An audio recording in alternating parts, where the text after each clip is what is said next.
Hello，我係阿 Kat，今日我哋整白咖喱香茅豬扒。我諗呢個餸咧係好多人學生時代嘅集體回憶嚟嘅。我仲記得嗰陣時咧去沙爹王食呢個白咖喱豬扒飯咧，覺得佢好貴咯。咁今日就試下整呢個啦。而家睇下啲材料先。呢度就係個香茅豬扒所需要嘅材料同埋醃料啦。呢啲就係咖喱汁所需要嘅材料同埋配料。講講咖喱先，咁其實整呢個白咖喱最好就係揾到白咖喱粉又或者白咖喱醬去整啦。但係其實呢個白咖喱咧都應該唔係太易揾嘅。我 search 到香港咧係有白咖喱粉賣嘅，但係喺澳洲嘅話，我淨係揾到白咖喱醬啫。我仲要行咗9間亞洲超市先揾到。大家都知道啦，咖喱係由好多隻香料混合而成嘅，每一個品牌嘅配方咧其實都唔一樣，咁所以個味道都係唔一樣噶啦。我整之前咧係 check 咗10幾20隻咖喱嘅，咁白、黃、紅、綠我都 check 咗噶啦。咁直接俾個結論大家啦。我一直以為咧白咖喱係馬來西亞嘢，因為佢哋有個白咖喱麵啊。但係原來佢哋嗰個白咖喱麵咧係用紅咖喱加埋椰奶去做嘅，咁就唔係我哋呢一個。直至到我去到亞洲超市揾到呢一包真真正正嘅白咖喱醬，我先知道原來白咖喱咧原來係印尼嘢嚟嘅。同埋我係有向啲印尼朋友求證過嘅，咁佢哋咧真係有一隻好出名嘅白咖喱嘅，叫做 Opor， 唔知有冇讀錯呢？咁所以如果想揾白咖喱嘅朋友咧，可以嘗試去一啲印尼鋪頭去揾一揾嘅。但係如果你真係揾唔到白咖喱醬又或者白咖喱粉，咁點算呢？呢一個咧就係我呢包白咖喱醬嘅成分啦。有2個方法去解決嘅。咁第一個方法咧就係你直接買晒呢一堆粉翻嚟自己溝啦，又或者買晒呢一堆嘅新鮮材料翻嚟自己舂碎去做呢個咖喱醬嘅。當然啦，呢個方法應該係冇乜人用嘅，因為太麻煩啦。咁所以咧就嚟到第2個方法咧，就係用其他顏色嘅咖喱粉去代替。第一下係咪諗到個黃咖喱粉呢？但個味唔啱㗎喎。其實我都試咗3包嚟自泰國同埋印度嘅黃咖喱粉去做呢個餸，但係個味咧都係唔係好啱嘅。反而用青咖喱粉又或者青咖喱醬去代替嘅話咧，個效果會似啲嘅。而家開始煮嘢食啦。首先拍一拍啲香茅，應該容易啲出味。之後其中2條可以擺埋一邊先，一陣間攞嚟煲個湯底嘅。仲有1條要切碎佢攞嚟醃豬扒嘅。南薑都係一樣嘅，一嚿係攞嚟醃豬扒，另一嚿咧係攞嚟整個湯底嘅。處理咗醃豬扒嗰嚿先，咁首先要將啲皮切走咗佢嘅。個南薑咧其實內外都好硬嘅，用刨去刨個皮係未必刨到嘅，咁所以用刀切走個皮咧係會好啲嘅。切走咗啲皮之後咧，就可以將嚿薑切細粒啲啦。之後就可以撈埋啲香茅，再將佢哋剁碎啲啦。一陣間會直接將佢哋撈落個豬扒度嘅，咁所以最好就係有幾碎剁到幾碎啦。至於攞嚟煲湯底嗰嚿南薑咧，將佢切細嚿啲就 OK 噶啦。順便切埋啲配料先至搞塊豬扒啦，咁樣就唔使洗多次快砧板啦。啲蔥要將佢切細粒啲嘅，紅蔥頭要將佢切粒嘅，就唔好切咁大粒啦。因為一陣間咧要攞去炸嘅，如果切得太大粒嘅話咧，就好難炸得乾噶啦。洋蔥將佢切片就可以噶啦。之後就可以開始處理塊豬扒啦。如果你哋塊豬扒同呢塊一樣有條脂肪嘅話咧，一係就將佢切走咗佢唔要啦，一係就好似咁樣喺條邊嗰度界幾刀。咁樣嘅話咧，一陣間煎嘅時候塊豬扒就冇縮得咁犀利啦。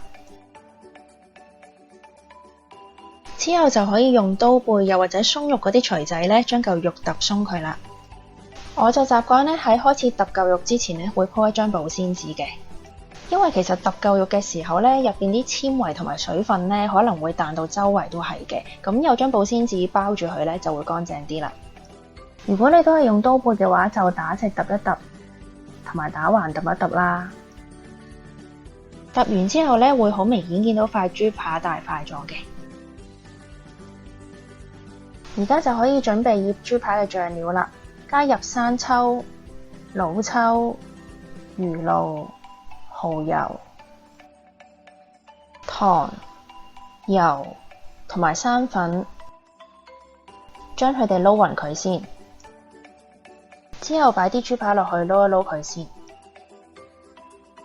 再加入頭先準備好嘅南薑同埋香茅碎。撈勻佢哋之後咧，就可以將佢哋擺落雪櫃度醃最少1個鐘，最好就係醃過夜啦。而家就可以炸啲乾葱頭啦，落少少油燒熱隻鑊先。啲油燒熱咗之後呢，就可以擺啲乾葱頭落去炸啦。全程用中細火或者細火炸嘅，佢哋好容易燶㗎。炸到佢哋變金黃色就可以㗎啦。之後隔走啲油備用啦。隔咗出嚟啲油唔好倒咗去啊，攞嚟做葱油拌麵好正㗎。而家可以開始煮個湯底，加入水、南薑、香茅、青檸葉。個青檸葉要預先搣咗個梗佢，同埋將佢搣碎少少先嘅。之後再加入雞粉，跟住要吸蓋，用中細火煲佢大概10分鐘。個湯底煲完10分鐘之後呢，水分係會蒸發咗一啲，同埋啲材料呢都會吸咗一啲水分嘅。而家個水量呢，應該就係啱啱好可以攞嚟整個咖喱汁㗎啦。個湯底煮好之後，隔走啲湯渣備用。而家煮埋個咖喱先，中火燒熱隻鑊，落少少油炒香咗個咖喱先。其實如果你用咖喱粉嘅話呢，做法同埋份量都係一樣嘅。之後加返頭先個湯入去啦。煮滾咗之後就可以加埋啲椰奶落去啦。而家就試一試味先，再加入糖同埋鹽。鹽嘅份量呢，其實係好睇你個咖喱粉嘅，因為有啲咖喱粉入邊係有鹽，有一啲呢係冇鹽嘅，同埋每一個品牌嘅咖喱粉嘅鹽分呢都可能係唔同嘅，咁所以就最好試咗味先至落鹽啦。最後就係落生粉水啦。咁落生粉水之前呢，最好就係將個火較細啲，因為加生粉水嘅時候，如果個煲入邊嘅水太高溫嘅話呢，啲生粉就會凝固得太快啊，咁就會變成一嚿嚿噶啦。將所有嘢撈埋咗之後呢，就可以較返中大火煮返熟個生粉水啦。搞掂之後呢，就可以擺埋一邊備用啦。終於可以煎豬扒啦，燒熱隻鑊，落少少油，擺啲豬扒落去啦，用中火去煎。我想佢快啲熟啊，所以通常我會吸蓋煎嘅。